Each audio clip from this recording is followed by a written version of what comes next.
Setiap orang pasti pernah merasakan masalah, kegagalan, kesulitan dalam hidup. Entah itu gagal meraih cita-cita, kehilangan sesuatu yang berharga, atau dihantam ujian yang membuat kita hampir putus asa. Namun, masalah dan kegagalan bukanlah tanda Allah benci pada kita, tapi bagian dari perjalanan hidup untuk menguji kesabaran, keteguhan hati kita, dan juga sebagai bagian dari proses untuk menjadi lebih baik. Lalu, kenapa kita diuji? Kok bisa kita diuji? Nah, diuji itu agar kita kembali kepada Allah. Seringkali saat senang kita lupa, tapi ketika sulit barulah kita sungguh-sungguh berdoa. Artinya Allah sedang benar-benar memanggil kita untuk kembali pada Allah. Diuji itu tidak hanya untuk kembali, tapi agar kita lebih kuat. Seperti besi yang ditempa api, jiwa kita ditempa dengan masalah agar menjadi lebih tangguh. Bahkan tidak hanya membuat kita lebih kuat, tapi bisa juga sebagai penghapus dosa. Sekarang kita sudah tahu tentang kenapa diuji. Yuk, gimana nih cara menghadapinya dengan beberapa hal. Pertama, harus sabar dan jangan putus asa. Ingatlah bahwa badai pasti berlalu. Nggak mungkin nih angin bakal kenceng terus menerpa kita. Pasti ada sisi angin yang bikin kita tenang. Pasti ada sisi heningnya juga. 2. Ambil pelajaran dari kegagalan. Kegagalan bukanlah akhir dari segalanya, tapi sebagai batu loncatan menuju kesuksesan yang jauh lebih baik, jauh lebih matang.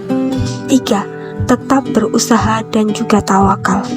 Kalau berusaha tanpa doa itu sama dengan sombong.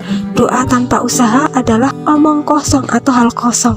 Maka keduanya harus terus berjalan bersama. Nanti kalau nggak jalan bersama bisa bikin pincang nih. Kayak hal sederhananya nih, kalian kalau makan pakai sumpit tuh gak bisa kalau cuma satu, butuh 2 sumpit untuk bisa makan mie dengan enak. 4. Percaya pada rencana Allah. Bisa jadi kegagalan hari ini justru menyelamatkan kita dari sesuatu yang buruk atau jauh lebih buruk. Sebenarnya udah diatur sedemikian rupa.